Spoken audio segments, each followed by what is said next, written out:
Assalamualaikum teman-teman, bertemu kembali di channel Inspirasi Kopi. Kali ini saya masih ditemani oleh Kang Abdurrahman. Kebetulan banyak para penonton yang masih bertanya-tanya masalah seputar asam lambung, GERD, anxiety, psikosomatik. Jadi saya masih membawakan konten tentang hal tersebut. Kebetulan ada Kang Abdurrahman. Ada penonton yang bertanya, dia masih sudah sembuh tapi masih berkeringat banyak dan letih lesu katanya Kang Abdurrahman. Jadi saya minta penjelasannya buat yang masih belum paham mungkin ya. Kalau untuk sembuh total, kemudian sudah berkeringat banyak, sudah bisa beraktivitas, tapi dia masih mengalami ketakutan ini itu, berarti fix ya, itu mentalnya yang belum kembali normal gitu teman-teman ya. Karena untuk mental itu normalnya itu, kembalinya itu atau pulihnya itu memang agak terbelakang teman-teman, berbeda dengan medisnya ya. Untuk medis itu cuma 1% kalau misalnya dilihat dari persentase, dan untuk medisnya itu sangat ringan sekali untuk ditangani gitu teman-teman ya. Nah tetapi untuk mental itu memang agak alot gitu teman-teman ya. Jadi butuh tempo, karena yang namanya mental itu butuh pelatihan, butuh pembiasaan gitu. Nah makanya yang namanya butuh pembiasaan, butuh pelatihan itu ya pasti sudah jelas ada tempo ya. Nah makanya bagi teman-teman yang sekarang, Pak saya itu udah sembuh nih, sudah sembuh total, tapi kalau misalkan berkeringat nih bikin nggak nyaman, kemudian was-was lagi gitu ya, gelisah lagi. Nah itu fix berarti mentalnya yang belum belum kembali normal gitu teman-teman ya. Nah makanya ketika kalian ingin mengembalikan kenormalan mental kalian, sebetulnya kalian cuman belajar masa bodoh saja teman-teman ya. Nanti ketika kalian belajar masa bodoh, kemudian ada keringat banyak juga habis olahraga, dan itu merupakan kewajaran. Kalian ketika belajar masa bodoh kemudian terbiasa, dan kalian itu akan nyaman juga gitu teman-teman, akan kembali terbiasa. Untuk orang-orang yang terkena gangguan asam lambung dan anxiety psikosomatis, ada kalanya kita itu sering berkeringatnya itu keringat dingin gitu teman-teman. Jadi keringatnya itu nggak nyaman lah gitu teman-teman ya. Nah itu memang kalau seandainya di mentalnya belum terbenahi gitu. Tetapi ada kalanya ketika orang yang sedang terkena gangguan asam lambung dan anxiety psikosomatis kemudian sudah sembuh total, kemudian keluar keringat itu sangat nyaman gitu. Jadi ketika keluar keringat banyak, ada hempasan angin, itu sangat nikmat. Nah itu sudah sembuh total. Ya, itu bisa tandanya ya. Ya itu tandanya. Tetapi kalau misalkan Pak saya ini udah sembuh total, tapi ketika berkeringat itu masih was-was, ada rasa tidak nyaman, nah berarti itu dari mental sih sebetulnya gitu. Nah itu jadi butuh pembiasaan saja, belajar masa bodoh aja biar mentalnya itu cepat membaik. Nah, Dan ada juga Kang Abdul yang bertanya, efek traumanya itu masih terus membayangi padahal dia katanya umurnya itu masih 25 tahun ya. Trauma ketakutan gitu ya. Nah kalau seandainya trauma itu ya kembali lagi ke alasan yang tadi, trauma itu butuh pembiasaan biar tambah berani lagi, karena trauma itu adalah ketakutan gitu teman-teman, takut sesuatu terjadi, takut hal tentang yang tidak diinginkan, dan biasanya karena kitanya itu mempunyai pengalaman yang tidak menyenangkan, kemudian dapat informasi yang tidak menyenangkan juga, sehingga bisa mempengaruhi ke mental karena berpikirnya selalu ketakutan. Nah itu teman-teman, itu trauma. Dan kemudian ketika ada trauma itu bisa mengakibatkan kurang gairah juga gitu teman-teman ya. Jadi kurang gairah itu ya karena ketika ada ketakutan, kita itu ruang lingkupnya itu menjadi terbatas. Mau ngapa-ngapain serba takut, mau ini serba takut. Jadi mau beraktivitas terlalu banyak mikir itu, jadi agak kurang nyaman lah, nggak ada gairah sama sekali, nggak ada semangat, karena pikirannya itu masih dikuasai dengan ketakutan. Nah itu teman-teman ya. Nah, makanya ketika kalian sekarang kurang gairah, kemudian pengen ada semangat lagi, ada dua hal yang harus kalian benahi. Yang pertama energinya gitu teman-teman, kalian ada rasa semangat, kemudian ada mood sangat besar juga. Kalau seandainya tanpa diimbangi dengan energi yang sangat besar, ya tetap saja rasa malas itu pasti ada, rasa lelah itu pasti ada. Kemudian yang keduanya, selain diimbangi dengan energi yang besar, ya kalian juga harus diimbangi dengan pemahaman teman-teman ya. Apapun yang kalian lakukan itu harus lebih menyenangkan, kemudian menanamkan dalam pikiran ketika mau ngapa-ngapain itu tidak akan terjadi apa-apa. Nah itu teman-teman, makanya untuk orang-orang yang terkena gangguan asam lambung dan anxiety psikosomatis itu paling wajib melakukan hal apapun itu dengan sangat menyenangkan. Apapun itu kegiatannya, entah pekerjaan, entah hobi-hobi gitu teman-teman ya, itu diupayakan gimana caranya supaya kegiatan itu menyenangkan. Tetapi kalau misalkan dilihat ya, kalau misalnya di pekerjaan itu yang namanya pekerjaan gak ada yang menyenangkan teman-teman ya. Nah gimana caranya supaya pekerjaan itu menjadi menyenangkan? Sepengalaman saya itu belajar masa bodoh tentang hasil. Nah itu teman-teman, kita bekerja sih bekerja, tetapi untuk hasilnya belajar masa bodoh aja, jangan terlalu perfect lah gitu teman-teman ya. Kenapa jangan terlalu perfect? Biar kitanya nggak ada beban pikiran. Bebaskan pikirannya teman-teman. Nah itu teman-teman ya. Nah itu. Dan ini Kang Abdul, sebetulnya ini sudah dibahas di video-video sebelumnya juga ya. Cuman kan mungkin yang baru menonton menontonnya tidak sampai habis, mungkin tidak paham ya maksud yang di video-video yang sebelumnya itu. Mereka masih ada yang bertanya masalah jadi kalau makan itu susah masuk katanya ke lambung itu, seperti dirasakan sama yang biasanya untuk di kasus dimakan untuk orang-orang yang terkena gangguan asam lambung dan anxiety psikosomatis, biasanya yang pertama itu nggak ada nafsu makan. Itu yang pertama. Yang keduanya sulit masuk. Jadi ketika sulit masuk, ketika makan satu suap aja, itu kadang kita tuh udah muntah gitu. Betul. Nah itu, nah kita kenali dulu biar bisa menanganinya ya. Penyebabnya itu dari mana gitu. Nah itu, nah biasanya untuk orang-orang yang terkena gangguan asam lambung dan anxiety psikosomatis, kita tidak yang pertama ya, tidak ada nafsu makan itu karena serasa kita itu kenyang terus teman-teman ya. Kenyang terus, jadi refleks otak kita untuk meminta makanan itu tidak ada sama sekali. Kurang bernafsu jadi memang serasanya itu kita itu males kenyang aja terus gitu setiap harinya. Nah padahal kenyangnya itu bukan dari makanan, tetapi itu karena memang kandungan gas yang ada di lambungnya itu masih banyak gitu, masih besar gitu. Nah makanya wajar kalau misalnya otak kita itu tidak mengirim sinyal bahwa kita itu harus makan, tidak selera makan. Nah itu hubungannya ke sana. Jadi memang tidak ada nafsu makan itu karena memang sering merasa kenyang, padahal itu kenyangnya bukan dari makanan tetapi dari gas yang masih terlalu banyak. Itu yang pertama. Yang kedua, biasanya untuk orang-orang yang terkena gangguan asam lambung dan anxiety psikosomatis, ketika dipaksakan makan walaupun sedikit juga terasa mual, keluar lagi. Nah itu karena memang kembali lagi dari pengaruh gasnya. Jadi untuk yang namanya gas dari dalam lambung kita itu, yang namanya gas itu sifatnya mendorong ya, mendorong keluar. Jadi ketika kita mengkonsumsi makanan apapun, sedikit apapun, itu ada kalanya kita itu terasa mual kemudian muntah lagi. Jadi kitanya berpikir kemana-mana. Kalau misalnya anxiety disordernya di situ mengikuti, kita selalu berpikir kemana-mana. Waduh, jangan-jangan tubuh saya sudah tidak menerima makanan. Akhirnya menimbulkan pemikiran-pemikiran yang bisa membuat kita takut. Akhirnya di situ kita cemas lagi gitu teman-teman ya. Nah padahal kalau misalnya kalau seandainya mengenali hal tersebut teman-teman ya, kalian tidak akan cemas kalau kalian bisa mengenali alasannya ke sana gitu. Dan kalau seandainya kalian sudah bisa mengenali ke sana, pasti timbulnya itu pemikiran yang wajar, kemudian bisa mengakalinya. Nah, gimana caranya supaya makanan ini masuk walaupun dalam keadaan seperti ini? Dulu saya saat terkena gangguan asam lambung dan anxiety psikosomatis mengakalinya itu dengan sedikit-sedikit. Jadi makan satu piring itu enggak langsung habis habis semuanya. Iya. Jadi kadang bisa 2 jam, bisa 3 jam makan. Yang penting catatan, makan itu harus masuk. Kenapa makan harus masuk? Karena berpikir jernih saja, orang sakit itu tidak akan membaik tanpa makan. Iya, pasti. Nah itu, nah makanya makan itu yang paling utama, yang paling penting biar imun tubuh kita itu semakin meningkat. Sebab perlu kita ketahui, yang namanya sakit itu berarti ada yang rusak, misalkan ada yang terganggu gitu. Yang rusak harus diperbaiki. Nah, kan? diperbaikinya itu oleh sel tubuh kita sendiri, dan sel tubuh kebaikan kita sendiri itu lahirnya dari apa? Dari makanan yang penuh protein. Cuman itu sih sebetulnya. Nah itu, nah makanya bagi teman-teman yang sekarang nih sedang mengalami kesulitan makan, nggak usah khawatir. Memang kalian itu berarti di dalam lambungnya itu masih ada kandungan gasnya. Nah sekarang gimana caranya supaya makanan itu tetap masuk walaupun dengan keadaan seperti ini?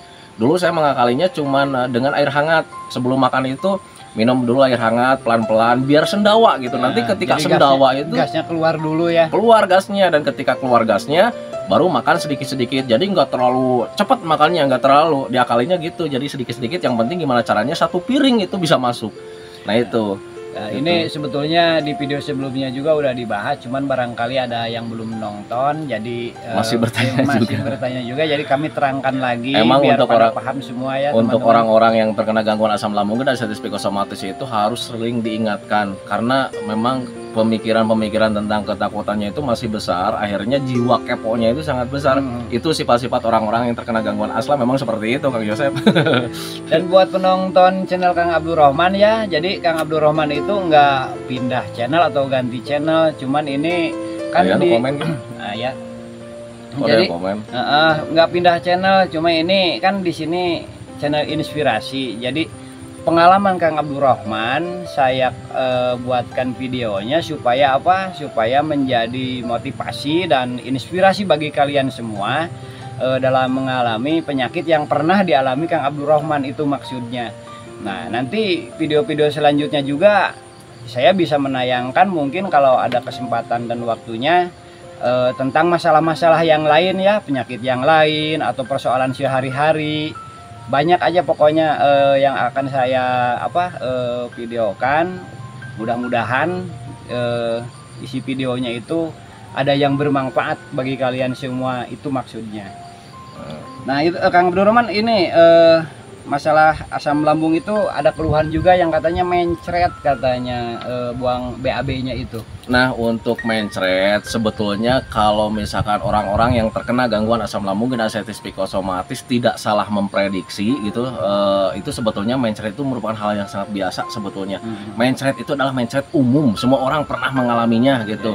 Nah, makanya ketika orang-orang yang terkena gangguan asam lambung dan diabetes psikosomatis ketika mendapatkan mencret itu, karena pemikirannya selalu kemana-mana gitu teman-teman ya, selalu berpikir tentang waduh ini mencret apalagi nih, karena ketakutannya semakin besar di situ, masih besar ketakutannya, takut akan penyakit yang berbahaya. Jadi mendorong si penyakit yang sudah ada itu menjadi lebih efeknya itu lebih besar ya, lebih besar, padahal itu itu penyakit biasa. Nah, makanya ketika teman-teman yang sekarang sedang terkena gangguan asam lambung dan diabetes psikosomatis, ketika mencret harusnya kalian jangan berpikir kemana-mana, kenali saja. Kalau seandainya kalian ingin menangani mencretnya, kenali saja mencret itu dari mana sih sebetulnya. Nah, mencret itu biasanya yang pertama karena memang panas dalam. Nah, untuk orang-orang yang terkena gangguan asam lambung dan diabetes psikosomatis, apakah bisa mengalami panas dalam? Bahkan sering. Untuk orang-orang yang terkena gangguan asam itu lebih dominan sering mengalami mencret, dengan ditandai biasanya suka BAB-nya itu suka mencret. Kemudian apalagi yang ada GERD-nya, biasanya itu mencretnya itu suka berbuih gitu. Berbeda kalau misalnya mencret-mencret biasa, panas dalam biasa, itu mencretnya itu berair kan, air gitu. Nah, itu berbusa ya. Nah, ada kalanya yang kena GERD juga, asam lambung GERD juga, itu BAB-nya itu kayak macam berbusa, jadi kayak macam dicampur dengan air sabun. Nah itu bisa dibedakannya seperti itu. Dan kalau misalkan ingin menanganinya seperti apa? Ya kalau misalnya menanganinya ya hilangkan saja panas dalamnya. Cuman sesimpel itu sih sebetulnya. Nah, yang pertama hilangkan panas dalamnya, kemudian perbanyak makannya, karena untuk mencret juga bisa karena memang kitanya kekurangan hampas makanan teman-teman ya. Jadi tidak seimbang antara hampas makanan dengan kapasitas air yang kita konsumsi. Nah itu, jadi kapasitas air yang kita konsumsi mungkin banyak gitu ya, kemudian kita makannya sedikit. Wajar sih menurut saya kalau seandainya mencret. Nah itu makanya pahami saja ke sana. Jadi ketika teman-teman nih yang terkena gangguan asam lambung dan diabetes psikosomatis, ketika ingin menangani mencret, kenali saja dulu mencret itu kenapa. Mencret biasanya dari panas dalam, itu yang pertama. Yang kedua, tidak seimbangnya antara makanan dengan minuman. Cuman sesimpel itu sih sebetulnya.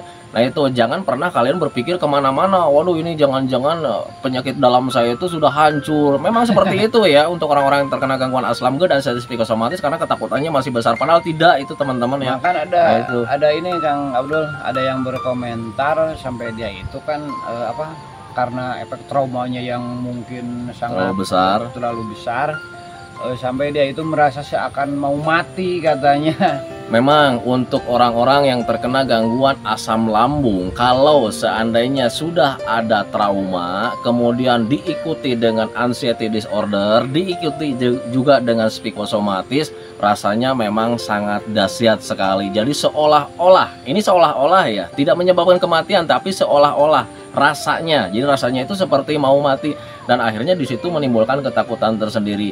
Nah itu teman-teman, padahal kalau seandainya orang-orang yang terkena gangguan asam lambung dan anxiety psikosomatis itu mengerti bahwa setiap gangguan penyakit itu rasanya berbeda-beda, ciri khasnya berbeda-beda. Kayak macam sakit gigi, nyut-nyutan rasanya seperti itu. Sakit kepala, cenat-cenut seperti itu. Nah, untuk asam lambung dan anxiety psikosomatis rasanya seperti apa? Nah, seperti itu. Kalau seandainya kalian mengenali, oh itu cuma rasanya saja, kalian itu tidak akan membuat cemas.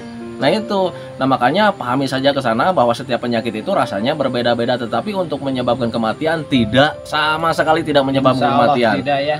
Insya Allah, bukan insya Allah lagi, memang tidak menyebabkan kematian.